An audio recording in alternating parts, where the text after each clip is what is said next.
Mungkinkah pemilih berubah pikiran setelah menyaksikan debat semalam? Tim TV One mengabarkan.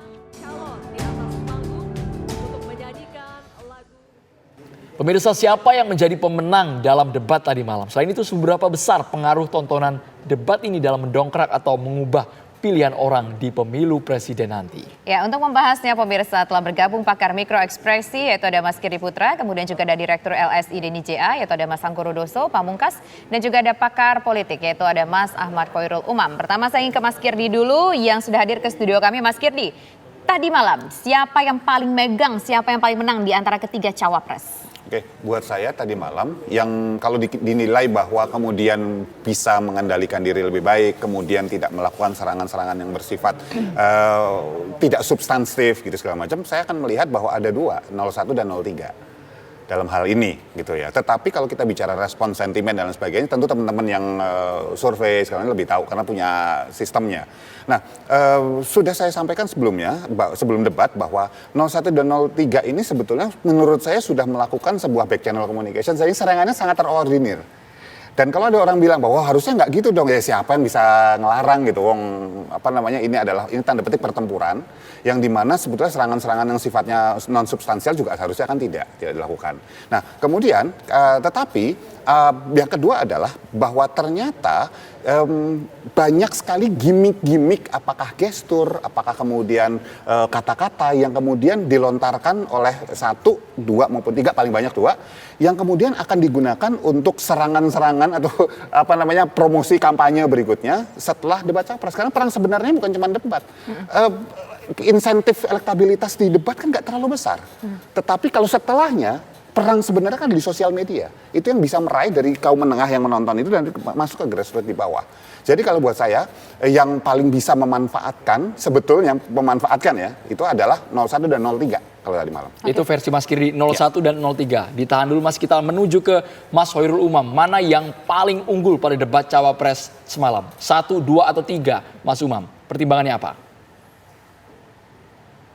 Ya, kalau mengenai unggul tentu bisa dilihat dari beberapa hal. Apakah dari materi sisi substansi, ataukah dari performa terkait dengan anger management, ataukah terkait dengan kematangan berkomunikasi.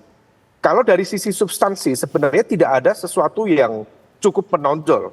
Karena masing-masing juga memberikan satu basis argumen yang cukup disiplin. Tetapi yang kemudian menjadi cukup mencolok adalah ketika masing-masing mencoba untuk melakukan serangan-serangan. Dan serangan itu sifatnya yang diarahkan secara pribadi, bukan hanya dari Gibran, tetapi juga dari Caimin juga sejak awal, itu serangannya cukup personal. Mulai dari catatan Mahkamah Konstitusi, kemudian penggunaan baju adat setiap 1 tahun sekali yang seolah secara khusus dialamatkan kepada Pak Jokowi, kemudian terkait dengan komitmen pemerintah yang dianggap tidak sesuai dengan apa yang dijanjikan. Semua itu tampaknya kemudian menjadi beban bagi Gibran untuk mempertanggungjawabkan, seolah kemudian dia di posisi harus mempertanggungjawabkan kinerja pemerintahan Jokowi. Nah, tetapi diakui atau tidak, sebenarnya Gibran memiliki basis materi yang cukup memadai. Dan dia juga sudah menang di fase debat kedua kemarin. Tetapi kita tahu bahwa hanya sekedar untuk mempertontonkan atau menunjukkan kapasitas dan kompetensi terkait dengan substansi, tetapi juga integritas atau karakter kita dalam konteks publik. Nah, oleh karena itu apa yang dilakukan Gibran sebenarnya dengan gimmick mencari-cari jawaban dan lain sebagainya, kemudian menggunakan istilah profesor kepada Pak Mahfud MD yang seolah untuk mendegradasi beliau, itu dalam konteks tertentu rasanya menjadi agak kurang simpatik dan too much. Nah, oleh karena itu inilah yang kemudian agak disayangkan. Gibran sebenarnya dengan bermain tenang, dengan santai, dia bisa mendapatkan poin politik.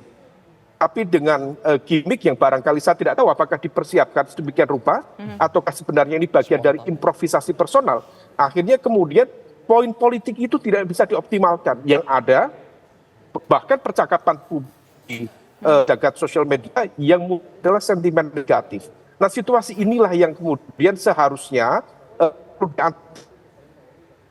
bukan sekedar substansi. Debat juga harus mempertontonkan kematangan karakter seseorang sebagai bagian dari ekspresi seorang jiwa kepemimpinan. Nah, oleh karena itu masing-masing seharusnya bisa meletakkan basis takaran serangan secara proporsional, Baik. bukan kemudian hanya untuk memuaskan diri, memuaskan ego untuk menghantam lawan. Disitulah seninya dalam konteks debat pilpres dan juga debat-debat yang lain. Oke, baik. Sekarang saya ingin ke Mas Anggoro dari LSI dan IJA.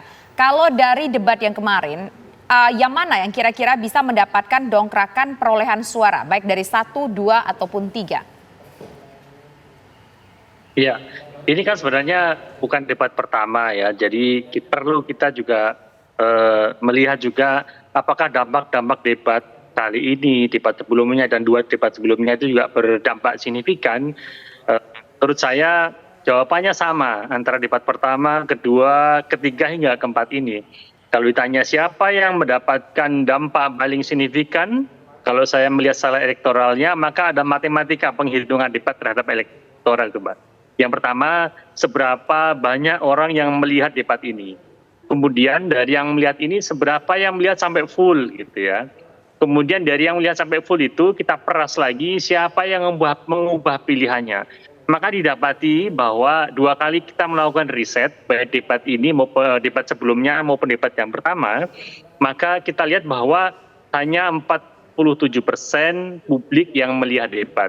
Sebenarnya ini angka yang cukup baik atau kabar gembira dibandingkan dengan 2019 yang lalu ada peningkatan publik yang menyaksikan debat. Artinya banyak publik yang ingin memilih berdasarkan gagasan, berdasarkan pesan-pesan yang disampaikan langsung oleh pemimpinnya itu semakin bertambah. Tetapi memang hanya 30% saja yang mengikuti debat sampai akhir. Artinya dari 47% itu yang menonton hanya sekitar 13% saja yang menonton utuh gitu. Nah, kemudian dari yang menonton utuh itu, kenapa hanya 13% saja? Karena memang kan publik ini kan semakin kita ini karakternya semakin kesini semakin enggan untuk mengikuti yang terlalu lama gitu. Maunya yang copi-copi saja, yang pendek-pendek saja begitu ya. Nah, dari yang 13% yang menonton sampai full ini, yang bergeser pilihannya pun hanya 18% darinya.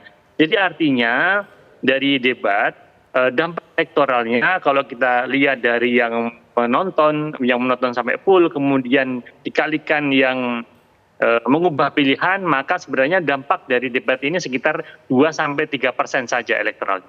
Tapi begini, Sehingga kalau Mas Anggoro, tapi kan begini, kalau soal bicara debat ini bukan debat hanya berlangsung selama 1 hari, selama beberapa jam saja di situ dampaknya ada, tapi juga tadi disampaikan oleh Mas Kirdi bahwa debat ini mungkin juga ada dampak lainnya, misalkan comot-comotan yang kemudian muncul di berbagai media sosial. Nah, apakah ini juga akan memberikan dampak elektoral kepada masing-masing capres dan cawapres? Tapi nanti dijawab saja berikut.